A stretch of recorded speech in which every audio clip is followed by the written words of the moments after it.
Hello everyone, welcome back to my YouTube channel doctor Kapil Dhawan. आज मैं आपसे डिस्कस करूंगा कि आपको इंटरव्यू में जीके और सब्जेक्ट दोनों के कौन कौन से टॉपिक आपको प्रिपेयर करने हैं और किस तरीके से करने हैं। ठीक है, आपको बोर्ड पर किस तरीके से इन चीज़ों को रिप्रेजेंट करना है, इसके बारे में आपसे डिस्कस करूंगा।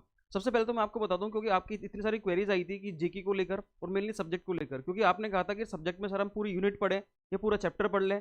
क्योंकि आपको पता है अच्छे से कि इंटरव्यू जो होता है वो आपका ऐसा तो है नहीं कि आपको बस बोल दिया आपको बोल दिया कि ये वाला टॉपिक पढ़ाना है, उसके बाद कंप्लीटली आप लगातार पढ़ाते गए, ऐसा तो होता नहीं है। वो आपको मुश्किल से 4 या 5 मिनट देंगे, ठीक है, और हो सकता है आपको 1-2 मिनट में फ्री कर दें। मतलब आप जैसे बोर्ड पे गए, आपने कुछ चीज़ें पढ़ाई, उनको लगा बहुत अच्छा है तो वो आपसे पढ़ लेंगे। आपको लगा कि उनको लगा कि थोड़ा सा यार कुछ बात है या फिर हमें कुछ और आगे बढ़ना चाहिए, ठीक है, तो वो आपसे 1-2 मिनट में आपको फ्री करके जो नेक्स्ट टॉपिक है उस पर आ जाएंगे। तो देखो, जीके और सब्जेक्ट में कौन से टॉपिक प्रिपेयर करने हैं, कौन से नहीं करने, इसकी मैंने पूरी लिस्ट बनाई हुई है आज, जीके के टॉपिक्स की भी और साथ में सब्जेक्ट के टॉपिक्स की भी। ठीक है, तो उसको मैं बताऊंगा आपको प्रॉपरली। इससे पहले मैं आपको 1-2 बातें बता दूं कि जैसे ही आप इंटरव्यू हॉल में घुसोगे इंटरव्यू के लिए, सबसे पहले तो आपको वैसे ही पढ़ाना है जैसे कि वो बोलें। अगर वो आपसे बोल रहे हैं कि आप केवल जो चेयर है वहां पर बैठे बैठे पढ़ाइए, तो आप बैठे बैठे उनको समझाना। ठीक है, मतलब ओरली आपको समझाना है। ठीक है, वो एक तरीका हो गया वाइवा। ठीक है, उसके अलावा अगर आपसे वो बोले कि सामने आपके टेबल पर एक रखा हुआ है नोटपैड, एक रखा हुआ है पेन, तो आप नोटपैड और पेन से पढ़ाइए, तो आप उनसे पढ़ाना। आपको बोले कि बोर्ड पर जाइए, क्योंकि मेरा मोर देन 50% जो इंटरव्यू हुआ था वो हुआ था बोर्ड पर, तो मेरे से बोला गया था कि आप बोर्ड पर जाइए, बोर्ड पर पढ़ाइए, तो वो बोल देंगे आपको। ठीक है, आपको आगे से कुछ भी इनिशिएट नहीं करना है, जैसे वो बोले वैसे ही करना है आपको। पहली बात तो ये। दूसरी बात, अगर आप बोर्ड पर जा रहे हो तो बोर्ड पर जाते ही जो टॉपिक आपको बोला गया है, तो आप सेंटर में उसका नाम लिखना टॉपिक का, और यहाँ पर डेट लिखना, डेट और मतलब टॉपिक का नाम ये जरूर लिखना। इससे क्या है, एक अच्छे टीचर की एक साइन होता है, निशानी होती है, जिससे पता चलता है कि हाँ, कि इनको पढ़ाना अच्छा आता है और ये बहुत सिस्टमेटिकली पढ़ाते हैं। क्योंकि सिस्टमेटिक चीज़ों का ही यहाँ पर आपका टेस्ट हो रहा है कि आप किस तरीके से वहाँ पर चीज़ों को रिप्रेजेंट कर रहे हो। ठीक है, तो देखो, मैं जीके की टॉपिक और इस पर मैं बात करूंगा प्रॉपरली, लेकिन 2 बातों का ध्यान रखना है कि जैसे वो बोल रहे हैं इंटरव्यूअर, ठीक है, वैसे ही आपको पढ़ाना है, बोर्ड पर, नोटबुक पर या फिर ओरली, जैसे वो बोले वैसे करना है। दूसरा, जैसे ही आप बोर्ड पर जाओगे तो वहां पर आपको सबसे पहले इधर एलएचएस पर यहाँ पर लिखनी है डेट, और इधर आपको लिखना है, इधर यहाँ पर आपको क्या लिखना है, नेम ऑफ टॉपिक, जो भी टॉपिक आप पढ़ा रहे हो। क्लियर? और जो वो बोले कोशिश करना कि आपको वो टॉपिक आता हो। अगर वो नहीं आता, आप कुछ और पढ़ के आए हो, ठीक है, तो आप उसके बारे में एक बार उनसे रिक्वेस्ट करना कि सर मेरा ये वाला टॉपिक प्रिपेयर नहीं है, या फिर मैं और भी अच्छे से इस टॉपिक को प्रिपेयर करके आया हूँ। आप बता देना, कोई इसमें कोई इशू नहीं है। अगर वो बोलते हैं कि ठीक है, आप जो पढ़ के आए हो आप उसको एक्सप्लेन कर दो, तो ठीक है। और अगर नहीं करते तो फिर या तो अगर उस जो टॉपिक इंटरव्यूअर ने बोला है उसके बारे में आपको नॉलेज होगी तो ठीक है, नहीं होगी तो सीधा उस पर मैनिपुलेशन मत करना, उस पर सॉरी बोल के आप आगे बढ़ना, सॉरी सर मुझे इसकी कोई नॉलेज नहीं है। ठीक है, इस तरीके से बोल के आपको आगे निकल लेना है। मेनली तो आपको सिर्फ सॉरी ही बोलना है, आगे ज़्यादा कुछ नहीं बोलना। मतलब जितना मिनिमम बोलोगे और एकदम बैलेंस्ड बोलोगे, उतना ही आपका इंटरव्यू अच्छा जाएगा। ठीक है, इंटरव्यू में ये मैटर नहीं करता कि आपने कितना ज़्यादा पढ़ाया है, ये मैटर नहीं करता आपने कितने क्वेश्चंस का आंसर किया है। ठीक है, आपने मतलब आपसे जो पूछा गया कि आपने सभी क्वेश्चंस का आंसर किया, ये मैटर नहीं करता। उसमें मैटर करता है कि आपसे जो क्वेश्चन पूछे गए उसका आपने कॉन्फिडेंटली और प्रॉपर तरीके से सिस्टमेटिकली आंसर किया नहीं किया। अगर आपको कोई नहीं आता तो आप सॉरी बोल के आगे निकले, आपने कितना मैनिपुलेशन किया, ये नेगेटिव इंपैक्ट डालता है इंटरव्यू पर। ठीक है, तो इन चीज़ों से थोड़ा बचना। क्लियर? बाकी मैंने इंटरव्यू पर बहुत सारी वीडियो बनाई हुई है। आज जो अपनी वीडियो है ये जीके और सब्जेक्ट के टॉपिक पर बेस्ड है। कौन कौन से टॉपिक पढ़ने हैं मैंने उसकी एक टेबल बनाई हुई है, आपको मैं प्रॉपरली एक्सप्लेन करूंगा। ठीक है, सबसे पहले मैं आपको बताता हूँ जीके के क्वेश्चन पर, क्योंकि देखो अपने जो इंटरव्यू होता है उसमें बोर्ड मेंबर बैठते हैं 3, जिसमें एक तो अपने होते हैं आरपीएससी के मेंबर या फिर आरपीएससी के अध्यक्ष भी हो सकते हैं वो, ठीक है, और 2 होते हैं अपने सब्जेक्ट एक्सपर्ट। तो सबसे पहले अगर कोई क्वेरी स्टार्ट होती है तो वो बोर्ड मेंबर से होती है, जो आरपीएससी के अध्यक्ष हैं और या आरपीएससी के सदस्य हैं, वहां से स्टार्ट होती है वो। ठीक है, तो जनरली जब वहां से स्टार्ट होगी तो सीधी सी बात है, वो सब्जेक्ट के एक्सपर्ट होंगे तो पूछ लेंगे, नहीं होंगे तो वो जनरली जीके पर बेस सवाल करते हैं। अब जीके पर बेस कौन कौन सवाल हो सकते हैं, इस पर मैंने कभी ये बनाई हुई है टेबल, इसमें देखना आप एक बार। ठीक है, मतलब इसको देखना, ये टॉपिक्स ऑफ इंटरव्यू किसके, जीके के। तो यहाँ पर इसको देखना भाई साहब, इसमें मैंने आपको बताया, ये चीज़ें मैंने लिख दी हैं, क्योंकि इस पर मैंने जब एक बार बताया था कि जीके में आपको ये पढ़ना है, तो फिर उसके बाद भी आपकी बहुत सारी क्वेरीज थी कि सर हमें बता दो कि जीके में कौन कौन से टॉपिक प्रिपेयर करें, वो एक बार हमें बता दो अच्छे से। तो देखो, जीके में आपको about your area, speciality, art and culture, like मतलब इसमें आपको क्या पढ़ना है कि आप जिस एरिया में रहते हो, जो जिला है वो तो है ही है, उसमें भी किस एरिया में रहते हो आप। अगर वहाँ की कोई स्टेट लेवल पर या इंडियन लेवल पर कोई उसकी स्पेशलिटी है तो उसके बारे में आपको नॉलेज होनी चाहिए। ठीक है, मतलब स्पेशलिटी और ये आर्ट कल्चर के रिगार्डिंग हो तो ज़्यादा अच्छा है। ठीक है, नहीं तो जैसे कि यहाँ पर अपन बोल रहे हैं डायलेक्ट्स, आउटफिट्स और सम हिस्ट्री ऑफ किंग्स, ये हो गया मतलब बोलियां, मतलब आपके एरिया की बोली किस प्रकार की है, डायलेक्ट्स हो गया। आउटफिट, आपके वहाँ का जो पहनावा है वो मतलब वेशभूषा हो गया, ठीक है, वो किस तरीके की है उसके बारे में आपको पता रहना चाहिए। अगर वहाँ का कोई फेमस प्रिंट है, जैसे मेरे से पूछा था कि आप किस एरिया से हो, तो मैंने बोला था मैं सांगनेर एरिया से हूँ, सांगनेर जयपुर। तो उन्होंने बोला था कि सांगनेर का कुछ फेमस है क्या वहाँ पर कोई प्रिंट, मैंने बोला हाँ, बोले कौन सा प्रिंट, मैंने बोला सांगनेरी प्रिंट वहाँ का फेमस है। तो इस तरीके से आपको बताना है। अगर वहाँ की कोई स्पेशल बोली है उस एरिया की, और हर हर एरिया की क्या होती है, स्पेशल बोली होती है, तो उसके बारे में आपको बताना है अगर वो पूछे तो, ठीक है। आउटफिट्स, सम टाइम अगर कोई बहुत गजब का किंग हुआ है, कोई राजा हुआ है, तो उसके बारे में भी आपको बताना है, ठीक है। अगर कोई बड़ा राजा हुआ है आपके एरिया का तो वो बताना है। जैसे जनरली अपन मेवाड़, मारवाड़, जोधपुर, जयपुर जो है, इनके बारे में अपन बहुत डिस्कशन करते हैं, ठीक है। अगर कोई इन एरिया से है तो उनको तो बड़े बड़े जो राजा हैं उनके बारे में पता करना ही है, उनके बारे में नॉलेज होनी चाहिए उनको, ठीक है। तो ये तो हो गया क्या कि आपका जो एरिया है उसके बारे में, ठीक है। और वहाँ की क्या हिस्ट्री रही है, हिस्ट्री भी आपको वहाँ की पता होनी चाहिए। हिस्ट्री, हिस्ट्री में कौन आ गए, वहाँ के किंग आ गए, और वहाँ का आर्ट कल्चर आ गया, और मेनली अभी जो वहाँ का फेमस है वो चीज़, ठीक है। दूसरा क्या है कि एनी प्रोजेक्ट और स्कीम, अब आपके एरिया में, ठीक है, कौन सी स्कीम चल रही है। एक तो आपके एरिया की, वो तो चाहे छोटी हो बड़ी हो आपको पता होनी चाहिए, ठीक है। वो चाहे डिस्ट्रिक्ट लेवल पे हो, चाहे मतलब इंडियन लेवल पर हो, ठीक है, स्टेट लेवल पर हो, चाहे इंटरनेशनल लेवल पर हो, वो तो आपको पता होनी चाहिए। लेकिन आपको डिस्ट्रिक्ट और साथ में साथ जो राजस्थान स्टेट है इसकी स्कीम भी कुछ आपको पता होनी चाहिए, ठीक है। जैसे अभी हाल ही में जो अमृत योजना के तहत बहुत सारे स्टेशनों को क्या कर रहे हैं, उसमें शामिल कर रहे हैं, ये एक इंडियन लेवल पर चल रही है। लेकिन आपके वहां पर स्टेट में कुछ है क्या, आपके स्टेट में नहीं तो आपकी जो आपका एरिया है उसको लेकर अगर वहां पर कोई बड़ा प्रोजेक्ट या स्कीम लॉन्च हुई है तो उसके बारे में आपको पता होना चाहिए। तीसरा क्या है, एनवायरमेंटल बेस्ड। अब ध्यान रखना, एनवायरमेंट के बेस पर आपसे सवाल पूछे जाएंगे। मतलब जैसे कि मैंने बोला ग्लोबल वार्मिंग पर सवाल पूछ सकते हैं, ग्रीन हाउस इफेक्ट पर सवाल पूछ सकते हैं, ग्रीन हाउस गैसेस पर पूछ सकते हैं, आप इसके लिए क्या प्रयास कर रहे हो इस एनवायरमेंट को बचाने के लिए, ठीक है, इस पर पूछ सकते हैं, ओजोन लेयर पर पूछ सकते हैं। तो ये चीजें ऐसी हैं जो एक जनरल साइंस की हैं, जो ऐसा नहीं है कि अगर कोई केमिस्ट्री से है, फिजिक्स से है तो इनको ही पता होनी चाहिए, ये सबको पता होना चाहिए। जो कोई आर्ट्स स्ट्रीम से भी है, कॉमर्स स्ट्रीम के जो सब्जेक्ट है उनसे हैं, तो ये सबको पता होने चाहिए कि एनवायरमेंटल बेस्ड जितनी भी चीजें हैं वो सबको आनी चाहिए, क्योंकि एनवायरमेंट में सब रहते हैं ना भाई सब, ठीक है। एनवायरमेंट जो इफेक्ट पड़ रहा है इसके बारे में, इसको इसको कैसे बचाया जाए, इससे कैसे बचें, और हम इसके लिए क्या प्रयास कर सकते हैं, तो वो तो सबको आना चाहिए, ठीक है। तो एनवायरमेंटल बेस्ड तो आपको मतलब कुछ चीज़ें तो आपको प्रिपेयर करके ही जानी है, क्लियर है। इसके अलावा डिस्ट्रिक्ट लेवल नॉलेज, मतलब आपका जो जिला है उस लेवल उसकी भी आपको नॉलेज होनी चाहिए, डिस्ट्रिक्ट लेवल की, ठीक है। मतलब जिला जो जिस जिले में आप रह रहे हो उसकी तो नॉलेज रखना ही रखना। और हाल ही में जिले और बदले हैं भी, तो उसके भी आपको उसके बारे में पता होना चाहिए। मेनली आपको अपने एरिया के बारे में पता होना चाहिए, ठीक है। आपकी एजुकेशन, हाँ इसमें एक चीज़ और हो गई, मतलब जो आपसे बोर्ड मेंबर पूछते हैं, मतलब आरपीएससी के सदस्य, वो जनरली आपसे आपकी एजुकेशन के बारे में और पूछते हैं। तो आपको 10th 12th बीएससी एमएससी जो आपने की है इसके मार्क्स, और मतलब जिस सब्जेक्ट से आपने एपी का एग्जाम दिया है ना उस सब्जेक्ट के मार्क्स तो आपको पता होने ही चाहिए। ये भूल जाते हैं अपन, क्योंकि अपन भूल जाते हैं कि 10th में अपने साइंस में कितना आए थे, 12th में अपने फिजिक्स में या केमिस्ट्री में, जिस भी स्ट्रीम से आपने एग्जाम दिया एपी का, ये उसमें कितने मार्क्स आए थे। जैसे मैं केमिस्ट्री से, तो मेरे को पता होना चाहिए केमिस्ट्री में कितने मार्क्स थे, बीएससी में कितने मार्क्स है मेरे, बीएससी में कितनी परसेंटेज है, ठीक है, वो पूछ सकते हैं। तो थोड़ा बीएससी और एमएससी का और 10th 12th के मार्क्स भी अपने जो सब्जेक्ट के हैं वो तो कम से कम याद कर ही लेना, ठीक है, क्योंकि भूल जाते हैं। वैसे तो याद होंगे जिन्होंने रिसेंट अभी, लेकिन कई ऐसे हैं जिनकी 10th 12th को हुए मतलब कम से कम 15 साल हो गया, 10 साल हो गया, ठीक है। तो उन वो लोग भूल जाते हैं, तो उनको एक बार वो उनको भी देख ले। क्योंकि अगर आपसे, आप सपोज करो कि आपसे बोर्ड मेंबर ने पूछ लिया कि आपके 12th में फिजिक्स में कितने मार्क्स थे, अगर किसी ने फिजिक्स से एपी का एग्जाम दिया है, अब वो भूल जाए, तो आप खुद ही सोचो, चाहे ये बहुत छोटी बात हो सकती है लेकिन फिर भी, ठीक है, लेकिन फिर भी आप उस पर इम्पैक्ट कितना पड़ेगा कि उसको 12th के फिजिक्स के मार्क्स याद नहीं है।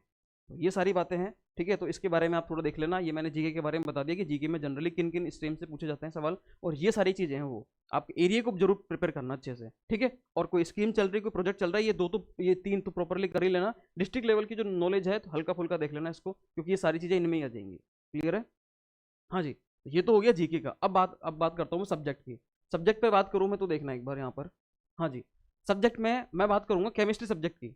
केमिस्ट्री सब्जेक्ट में अपनी स्ट्रीम होती है तीन, ऑर्गेनिक, इनऑर्गेनिक, फिजिकल, ठीक है। एक स्पेक्ट्रोस्कोपी और होती है, उस पर भी अपन देख सकते हैं। लेकिन मेनली अगर आप कोई टॉपिक पढ़ाना चाह रहे हो तो ऑर्गेनिक के कौन से टॉपिक पढ़ाओगे, क्योंकि मैंने आपसे बोला हुआ है कि सब्जेक्ट के आपको कम से कम 4-5 टॉपिक, 4-4 5-5 टॉपिक तो हर एक स्ट्रीम के प्रिपेयर होने ही चाहिए, ठीक है। क्योंकि आपने पूछा था कि सर कितने टॉपिक प्रिपेयर करें, तो मैंने यहाँ पर 7-7 टॉपिक ले लिए एक बार के लिए, तो हालांकि ये 7 से भी ज़्यादा है, ठीक है, लेकिन फिर भी मैंने इतने टॉपिक ले लिए जिससे क्या हो, आपको पता रहे कि हाँ कौन कौन से टॉपिक प्रिपेयर होते हैं। क्योंकि जैसे मैं कई बार बोलता हूँ कि आप पढ़ के जाना क्वांटम मैकेनिक्स, इलेक्ट्रोकेमिस्ट्री या रिएक्शन मैकेनिज्म, तो आप कहते हो कि सर क्या पूरा का पूरा क्वांटम मैकेनिक्स पढ़ के जाएं या उसमें कोई टॉपिक, तो भैया क्वांटम मैकेनिक्स में टॉपिक पढ़ के जाना ना, क्वांटम मैकेनिक्स पूरा कैसे पढ़ सकते हो आप एवोल्यूशन पढ़ लो कि क्वांटम मैकेनिक्स एवोल्यूशन कैसे हुआ, आप ये पढ़ लो, उसमें ऑपरेटर के बारे में पढ़ सकते हो, आप सिस्टम के बारे में पढ़ सकते हो। ठीक है, सिस्टम में आपके जैसे पीआईबी मॉडल है, पार्टिकल इन बॉक्स, एसएचओ है, रिजिड डॉटर है, हाइड्रोजन एटम है, तो इनके बारे में पढ़ के जाओ आप। ठीक है, पोस्टुलेट पढ़ के जाओ आप क्वांटम मैकेनिक्स के। तो ऐसे टॉपिक पढ़ के जाना है पर्टिकुलर, ऐसा नहीं कि आप पूरा क्वांटम मैकेनिक्स वहां पर बता रहे हो,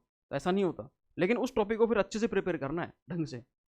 क्लियर है? अगर आप कोई टॉपिक के लिए बोलोगे तो उस टॉपिक को भी मैं पूरा प्रिपेयर करके बता दूंगा। तो देखो, ऑर्गेनिक और इनऑर्गेनिक और फिजिकल तीनों के मैंने क्या किया है, तीनों को डिवाइड करके और इनके मैं टॉपिक बता रहा हूँ यहाँ पर कि कौन कौन से टॉपिक आप प्रिपेयर कर सकते हो। ये मेरा ओपिनियन है, आप इसको चेंज भी कर सकते हो, लेकिन मैंने आपको एक बताया है कि किस तरीके से आप उस टॉपिक को प्रिपेयर करोगे। ठीक है, कौन कौन से टॉपिक प्रिपेयर करोगे आप। क्लियर है? तो आप 4 4 5 5 टॉपिक इनमें से कोई सेलेक्ट कर लेना, या और भी बहुत सारे हैं अभी तो, इसकी तो लिस्ट है बहुत बड़ी, लेकिन मैंने अगर मैं सारी दे देता तो फिर आप वापस से हो जाते कंफ्यूज कि भैया कि अब तो मैं कौन सा पढ़ूं। क्योंकि केमिस्ट्री में जनरली क्या है, अपन जनरली एक ही चीज को लेकर चलते हैं। अगर किसी का ऑर्गेनिक जो है वो वीक है तो वो क्या करता है, इनऑर्गेनिक और फिजिकल के बेस पर चीज़ों को आगे बढ़ाता है, और फिजिकल में मैंने बहुत सारी चीज़ें ली हुई यहाँ पर।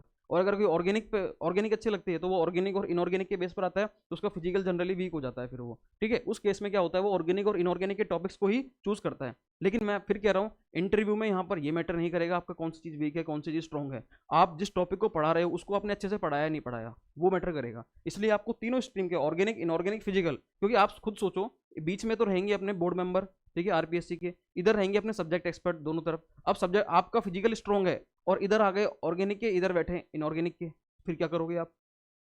तो उस केस में तो आप गए फिर। इसलिए आपको तीनों स्ट्रीम पढ़ के जानी है, और तीनों में देखो ज्यादा नहीं, आपको 4 4 5 5 टॉपिक प्रिपेयर करने हैं आपको। ठीक है, जैसे मैं ऑर्गेनिक की बात करूं तो ऑर्गेनिक में आप रिएक्शन मैकेनिज्म को देख लेना, बताओ रिएक्शन मैकेनिज्म होती क्या है, रिएक्शंस के बारे में बताओ, क्या रिएक्टेंट होता है, क्या प्रोडक्ट होता है, क्या कैटलिस्ट होता है, रिएंट में डिफरेंस क्या, रिएजेंट और रिएक्टेंट में डिफरेंस क्या है, ये सारी चीजें बताओ उनको। ठीक है, अटैक कौन करेगा, किस पर अटैक होगा, ये बताओ उनको, सारी चीजें बताओ। और ऑर्गेनिक अगर दोनों चीजें, अगर जो रिएक्टेंट है अपने पास में, मतलब सबस्ट्रेट है, वो दोनों के दोनों ऑर्गेनिक है तो कौन रिएजेंट होगा और कौन रिएक्टेंट होगा, और एक ऑर्गेनिक है एक इनऑर्गेनिक है तो कौन रिएक्टेंट होगा और कौन रिएजेंट होगा, ये सारी चीजें आपको पता होनी चाहिए। फिर उस केस में ऐसा नहीं कि आप छोटी छोटी चीजों को भूल गए और सीधे रिएक्शंस पर आ गए, भैया नहीं, बेसिक बताना, बेसिक, क्योंकि आप बीएससी वालों को पढ़ाओगे वहां पर आपको बेसिक भी समझाना पड़ेगा। ठीक है, इलेक्ट्रॉनिक इफेक्ट, अब देखो RHI मतलब रेजोनेंस, हाइपर कॉन्जुगेशन और इंडक्टिव, आप इन इफेक्ट पर बेस आ सकते हो। क्लियर है? आप यहाँ पर एरोमेटिसिटी को पढ़ा सकते हो, एरोमेटिसिटी तो एक बहुत अच्छा टॉपिक है, बहुत गजब का टॉपिक है। एग्जाम्पल देखो इसमें। हाँ, एक चीज और यहाँ पर, आप अगर इन टॉपिक्स को पढ़ा रहे हो तो विद एग्जाम्पल पढ़ाना, अगर आपने एग्जाम्पल नहीं लिया तो चीजें क्या है, वो इंपैक्ट नहीं डालती अच्छे से। ठीक है, आपको मतलब ये जो टॉपिक पढ़ाने हैं ना, ये वाले फिजिकल वाले एक बार फिर भी रोक देना, लेकिन ऑर्गेनिक और इनऑर्गेनिक के, और स्पेशली ऑर्गेनिक की कुछ ना कुछ तो लेना, मतलब यहाँ पर कोई ना कोई एग्जाम्पल से जरूर पढ़ाना है इसको, एग्जाम्पल से पढ़ाओगे तो इंपैक्ट अच्छा पड़ेगा उसका। क्लियर?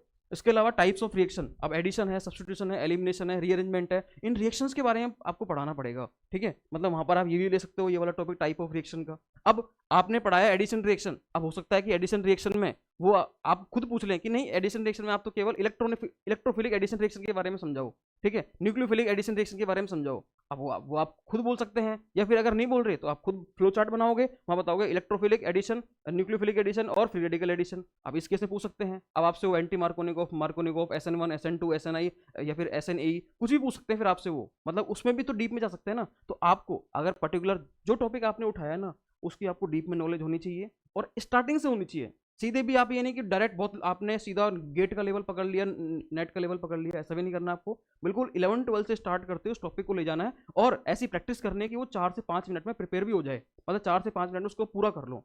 ठीक है, और अगर वो किसी साइंटिस्ट ने दी है, वहां पर कोई साइंटिस्ट का नाम है तो वो भी आपको पता होना चाहिए, और वो रिसेंट थ्योरी है और उसके कुछ ड्रॉबैक्स रहे थे, और आगे चलकर उसके ऊपर भी कोई थ्योरी आई है तो वो भी आपको पता होना चाहिए, मतलब वो थ्योरी क्यों आई, मतलब इससे पीछे उसके कोई ड्रॉबैक्स होंगे। ठीक है, और उस थ्योरी से भी ऊपर कोई थ्योरी है क्या, मतलब इन चीज़ों को लेते हुए आपको चीज़ें क्लियर करनी है। स्टीरियो केमिस्ट्री, अब देखो स्टीरियो केमिस्ट्री में तो आप बहुत सारी चीज़ ले सकते हो, स्टीरियो केमिस्ट्री में तो पूरी भरमार है, स्टेटिस्टिकल है, डायनामिक है, वहाँ पर आप एक्सो एंडो अटैक दिखा सकते हो, एक्सियल इक्वेटोरियल अटैक दिखा सकते हो, वहाँ पर आप इसमें नोमेनक्लेचर दिखा सकते हो, जैसे कि RS नोमेनक्लेचर हुआ, EZ नोमेनक्लेचर हुआ, सिस ट्रांस हुआ, सिन एंटी हुआ, ये सारी चीज़ें आप बता सकते हो कहाँ पर, स्टीरियो केमिस्ट्री में। रिएजेंट्स हैविंग स्पेशलिटी, अगर कोई ऐसे रिएजेंट हैं जिनकी पर्टिकुलर स्पेशलिटी है, तो आप उस पर आ सकते हो यहाँ पर, ठीक है, वो ले सकते हो। उसकी आप ये लिस्ट आप खुद बनाओगे, ये लिस्ट मैं नहीं बनाऊंगा, क्योंकि आपका इंटरेस्ट किस चीज़ में है, आपने किस टॉपिक को डीप में पढ़ा हुआ है, आप उसके अकॉर्डिंग ये लिस्ट बनाओगे। Reagent having speciality, nomenclature, IUPAC nomenclature पर अगर लेना चाहो तो ये भी बहुत अच्छा टॉपिक है कि भैया आप ऑर्गेनिक कंपाउंड का आईयूपीएसी नोमेनक्लेचर पढ़ा रहे हो, इसको समझा सकते हो आप। पहले रूल बताओगे, रूल के अकॉर्डिंग आप क्या बता सकते हो वहाँ पर, हाँ जी, एग्जाम्पल ले सकते हो। इनऑर्गेनिक की बात करें, देखो कोऑर्डिनेशन कंपाउंड, अब ये कोऑर्डिनेशन कंपाउंड में से रिजिड मत हो जाना आप कि कोऑर्डिनेशन कंपाउंड में क्या लें हम, तो आप कोऑर्डिनेशन कंपाउंड का नोमेनक्लेचर ले लो, ये होते क्या हैं, किस तरीके से बनते हैं, मतलब कोऑर्डिनेशन कंपाउंड किस तरीके से बनते हैं। आपने पढ़ा होगा सिंपल सॉल्ट, डबल सॉल्ट और कॉम्प्लेक्स सॉल्ट, तो आप बताओ ना वहाँ पे कि सिंपल सॉल्ट ये होता है, डबल सॉल्ट ये होता है, और डबल सॉल्ट ही क्या होते हैं जनरली अपने कॉम्प्लेक्स कंपाउंड होते हैं। लेकिन वहाँ पर, हाँ, वहाँ पर वो कॉम्प्लेक्स का टेस्ट इंडिविजुअल देता है, वो इंडिविजुअल आयन का टेस्ट नहीं देता, कॉम्प्लेक्स आयन का टेस्ट। तो आप बताओ इन चीज़ों को वहाँ पर, तो कोऑर्डिनेशन कंपाउंड के बारे में बता सकते हो आप। थ्योरीज हैं कोऑर्डिनेशन कंपाउंड पर बेस्ड थ्योरीज, बीबीटी, सीएफटी, ये सॉरी एलएफटी, इनके बारे में बताओ ना आप, ये बता सकते हो, ये सारी की सारी थ्योरीज हैं ये, ठीक है। आप सिटी स्पेक्टर के बारे में, अभी ये जो थ्योरीज हैं ये तीनों इंडिविजुअल टॉपिक हैं भैया, ये BBT, CFT, LFT, Werner theory, ये जो थ्योरीज मैंने बोली हैं सारी, ये इंडिविजुअल टॉपिक है अपने आप में, मतलब ये 4-5 टॉपिक तो यही हो गए, क्लियर। उसके बाद CT spectra, MLCT, metal to ligand charge transfer spectra, ये आप बता सकते हो, एलएमसीटी बता सकते हो, ठीक है। यहाँ पर आप और भी चीज़ें बता सकते हो। इसके अलावा bonding, types of bond, sigma bond, pi bond, delta bond, इनके बारे में बताओ भैया। ओवरलैपिंग बताओ यहाँ पर, अगर आप इस टॉपिक को ले रहे हो तो इनऑर्गेनिक रिएक्शन मैकेनिज्म, ठीक है, एडिशन हुई है अपने, उस तरीके से बता सकते हो। सब्स्टिट्यूशन बता सकते हो आप यहाँ पर। मेटल कार्बोनाइल्स, कितने सारी चीज़ें हैं, मेटल कार्बोनाइल्स पर अगर आप आ गए तो भैया यहाँ पर तो भरमार है फिर, ठीक है, खूब सारी चीज़ें हैं यहाँ पर, तो आप जानते हो अच्छे से। ब्लॉक्स को ले सकते हो, एसपीडीएफ।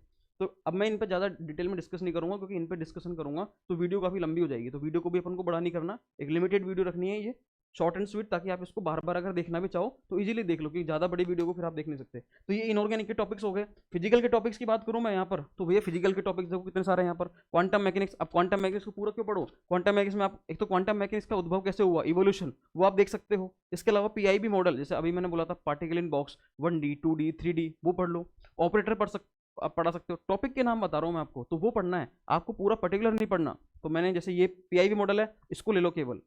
कोई ये चाहता है नहीं एसएचओ, तो एसएचओ ले लो। पोस्टुलेट ले लो, बहुत बढ़िया है, क्वांटम मैकेनिक्स से पोस्टुलेट है, इस पर आप पढ़ाओ अगर फिजिकल में जाना चाहते हो। उनसे इंटरेस्ट पूछ लो, ठीक है, वो मतलब आपको पता लग जाएगा थोड़ी देर में कि मतलब वो इंटरव्यू क्या चाहता है। अगर आपने ऑर्गेनिक के टॉपिक के नाम लिए तो भैया उन्होंने बोला नहीं नहीं ये नहीं कोई और, फिर आपने कोई कोई आपने ऑर्गेनिक के दूसरे टॉपिक का नाम लिया तो उन्होंने बोला ये नहीं है कोई और, इसका मतलब वो फिजिकल में पूछना चाह रहे हैं आपसे, या फिर वो ऑर्गेनिक में या इनऑर्गेनिक में इंटरेस्टेड नहीं है, ठीक है। अगर आपने बार बार इन टॉपिक के नाम लिए फिर भी वो कह रहे हैं कि ये नहीं नहीं ये टॉपिक मत पढ़ाओ, कोई दूसरा टॉपिक पढ़ाओ, तो उस केस में आप समझ जाना कि भैया उस रेंज में, मतलब जो वो स्ट्रीम है ऑर्गेनिक का स्ट्रीम पूरा या इनऑर्गेनिक का, उस रेंज में वहाँ पर वो उससे इंटरेस्टेड नहीं है, वो दूसरी चीज़ पढ़ना चाह रहे हैं, मतलब वो फिजिकल के बारे में पूछना चाह रहे हैं, ठीक है। तो आपको फिजिकल के टॉपिक का नाम लेना ही पड़ेगा फिर उस केस में, ठीक है। अब यहाँ पर अगर आप इलेक्ट्रोकेमिस्ट्री की बात करते हो तो ज़्यादा क्यों जा रहे हो, आप कोलराउस नहीं, हमें टाइप्स ऑफ सेल के बारे में पढ़ा दो ना, types of cell, electrochemical cell, electrolytic cell, इनके बारे में पढ़ाओ, क्या दिक्कत है, बहुत बढ़िया है ये टॉपिक भी, ठीक है। तो टॉपिक ले पर्टिकुलर, आपको अब यहाँ पर पूरा सिलेबस तैयार नहीं करना, वो एक बार आप एक दो बार पढ़ लो, लेकिन उसको प्रिपेयर जो करना है आपको, जो आपको टॉपिक प्रिपेयर करना है, वो टॉपिक आपको केवल पर्टिकुलर वही चीज़ पढ़नी है, बेसिक से पढ़ाना है उसको आपको, ठीक है। सेल क्या होता है पहले तो, और टाइप्स ऑफ सेल ये ले सकते हो पूरा। अगर थर्मो की बात करें तो भैया laws of thermodynamics, 0, 1st, 2nd, 3rd, ये 4 लो पढ़ा दो आप। लेकिन 4 लोग आप अगर आप चाहो तो इनको 1 मिनट में फ्री कर सकते हो, चाहो तो आप इसको कितना भी लंबा कह सकते हो। तो टॉपिक ऐसे हुए ना कि अगर आपसे वो इंटरव्यूअर चाहे कि लंबा पढ़ाओ तो लंबा पढ़ा दो उनको अच्छे से, क्या दिक्कत है, ठीक है। उस टॉपिक को और एक्सटेंड कर दो, और अगर वो शॉर्ट एंड स्वीट आता है शॉर्ट एंड स्वीट भी हो गया। अब आप चाहो इसकी जो प्रॉपर्टीज है, एक्सटेंसिव प्रॉपर्टी, इंटेंसिव प्रॉपर्टी, उस पर आ सकते हो। सिस्टम पर आ सकते हो, ओपन क्लोज या फिर आइसोलेटेड। इसके अलावा मैक्सवेल रिलेशनशिप, इस पर आ सकते हो, मैक्सवेल रिलेशनशिप, ठीक है। इसके अलावा और भी होती हैं अल्टरनेट मैक्सवेल रिलेशनशिप, उन पर आ सकते हो। अब अगर मैं केमिकल काइनेटिक्स की बात करूँ तो ऑर्डर ऑफ रिएक्शन सबसे बेस्ट होता है ये, 0, 1st, 2nd, 3rd, आप ये वाला टॉपिक ले लो। तो मैं देखो हर एक चैप्टर, हर एक यूनिट को मतलब मैंने कवर किया है, और उससे एक एक दो टॉपिक तो मैंने लिए ही हैं कम से कम, ठीक है। यहाँ पर तो देखो मैंने 3-4 ले लिए, यहाँ 3-4 ले लिए मैंने, इधर भी मैंने 3-3, 4-4 लिए है। इधर अगर मैंने लिया तो बेस्ट टॉपिक ले लिया, ऑर्डर ऑफ रिएक्शन के बारे में बता दो, ठीक है, या फिर बता दो आप मोलिकुलरिटी और ऑर्डर ऑफ रिएक्शन में क्या डिफरेंस है, तो वो चीज़ अलग है, क्लियर। यहाँ पर आप अगर सॉलिड स्टेट लिए तो आप देखो टाइप ऑफ यूनिट सेल बता सकते हो, टाइप ऑफ यूनिट सेल कितने प्रकार की होती है, ये एससीसी, बीसीसी, इस तरीके से एफसीसी वगैरह। पीएफ मतलब पैकिंग फ्रैक्शन के बारे में बता सकते हो, पैकिंग कितने प्रकार की होती है और किस किस तरीके से होती है वो बता दो आप उनको। तो ये सारे टॉपिक्स हैं ये वाले, ठीक है। यहाँ पर मैंने ले लिया, अगर मैं सॉल्यूशन की बात करूँ तो मैंने ले ली कोलिगेटिव प्रॉपर्टीज, अणुसंख्यक गुणधर्म, कितने होते हैं, 4 अपने, ठीक है। तो वो सारी चीजें इनके बारे में बताओ ना आप यहाँ पर। तो इस तरीके से टॉपिक देखो, टॉपिक के पूरे मैंने लिस्ट बना दी, ऑर्गेनिक की अलग, इनऑर्गेनिक की अलग, फिजिकल की अलग। अब इनमें से आप 4-4 5-5 टॉपिक कोई से भी ले लो और उनको अच्छे से प्रिपेयर करो। जितने आपके पास नोट्स हैं वो, और गूगल को पूरा खंगाल लो, यूट्यूब को पूरा खंगाल लो, उनके अकॉर्डिंग आप खुद का 2-3 पेज का एक फॉर्मेट तैयार करो भैया, उसमें पढ़ना है आपको। मतलब उसमें लिख लो एक बार तो आपको लिखना पड़ेगा पूरा टॉपिक, मतलब आपको क्या पढ़ाना है, ठीक है। आपने कंटेंट ले लिया, कंटेंट लेते ही उसके तुरंत बाद आपको फिर आपको 2-3 बार प्रैक्टिस करनी है, फिर आपको बोर्ड पर प्रैक्टिस करनी है, आपको सीधे बिना बोर्ड के ही प्रैक्टिस करनी है उसको, कि बिना बोर्ड के पढ़ाऊँ तो कैसे पढ़ाऊँ मैं, नोट पैड पर भी करनी है। इस तरीके से ये सारी चीज़ें हैं। तो इंटरव्यू अपन बोलते हैं ना, इंटरव्यू की तैयारी कैसे करें, तो भैया ऐसे करो ना इंटरव्यू की तैयारी। पहले आप कोई टॉपिक लिया, उस टॉपिक को डिटेल में आपने नोट्स यूट्यूब गूगल के थ्रू खंगाला पूरा, बेसिक से लेकर एंड तक, ठीक है। और उसको फिर आपने लिखा और उसको 4 से 5 मिनट के अंदर अंदर मतलब कवर हो सके वो, इतना लेकर आए आप उसको, लिख लिया आपने, उसके बाद प्रैक्टिस करो, बोर्ड पर प्रैक्टिस अलग करो, ठीक है। और आपको नोट पैड पर अलग करनी है। और आप ऐसे ही प्रैक्टिस कर लो कि आपके पास ना तो बोर्ड है, ना आपके पास क्या है, नोट पैड है, उसके बाद भी आप उस टॉपिक को क्या शानदार तरीके से पढ़ाते हो, ठीक है। ओरली मतलब आपसे वो पूछ रहा है वाइवा, ठीक है। मतलब आप पढ़ा रहे हो और सामने वो बैठे हुए हैं, आप टॉपिक पढ़ा रहे हो, आपसे बीच बीच में क्वेश्चन भी कर रहे हैं और आप उसको समझा भी रहे हो। तो इस तरीके से आपको ये प्रैक्टिस करनी है। क्लियर है। तो ये सारी चीज़ें मैंने बता दी आपको। ऑर्गेनिक, इनऑर्गेनिक, फिजिकल के मैंने आपको टॉपिक बता दिए, मतलब केमिस्ट्री सब्जेक्ट के पूरे टॉपिक बता दिए। जीके के मैंने आपको टॉपिक बता दिए। इंटरव्यू में आपको एंट्री किस तरह से करनी है, किन बातों का ध्यान रखना है, बोर्ड पर जाते टॉपिक को आपको किस तरीके से रिप्रेजेंट करना है, ये मैंने आपको बता दिया। क्लियर है। फिर भी आपकी कोई क्वेरी रहती है तो आप कमेंट बॉक्स में कमेंट कर सकते हैं, ठीक है। और आप हमारे टेलीग्राम चैनल को भी जुड़ सकते हैं। हमारी जो मेल आईडी है work with doctor Kapil Dhawan, इस पर आप मेल कर देना। और अगर आपको पर्सनली मुझसे बात करनी हो तो। क्लियर। तो फिर मिलते हैं फिर नेक्स्ट वीडियो में। वैसे हमने आरपीएससी इंटरव्यू को लेकर और आरपीएससी असिस्टेंट प्रोफेसर को लेकर हमने पूरी सीरीज चलाई हुई है कि असिस्टेंट प्रोफेसर की किस तरीके से होते हैं, उसका जॉब प्रोफाइल क्या होता है, ठीक है। असिस्टेंट प्रोफेसर में आगे पीएचडी जरूरी है या नहीं है, मतलब इस टाइप की वीडियो असिस्टेंट प्रोफेसर के रिगार्डिंग कोई भी चीज आपकी क्वेरी है वो उन पर सब पर वीडियो बनी हुई है, ठीक है। हमारे चैनल पर, हमारा चैनल पूरी तरीके से असिस्टेंट प्रोफेसर और आरपीएससी फर्स्ट ग्रेड मतलब स्कूल लेक्चरर, मतलब जो हायर एजुकेशन की जॉब्स हैं, ठीक है, उन पर क्या है, डेडिकेटेड है ये। क्लियर है। तो आप हमारे चैनल से जुड़िए और वीडियो को जरूर लाइक करना। वीडियो को लाइक नहीं करते तो वीडियो को लाइक जरूर करना और चैनल को सब्सक्राइब करना, ठीक है। वीडियो को शेयर भी कर देना आपके जो नोन में है उनको तो कम से कम, ठीक है। तो मिलते हैं फिर नेक्स्ट वीडियो में, तब तक के लिए थैंक यू सो मच।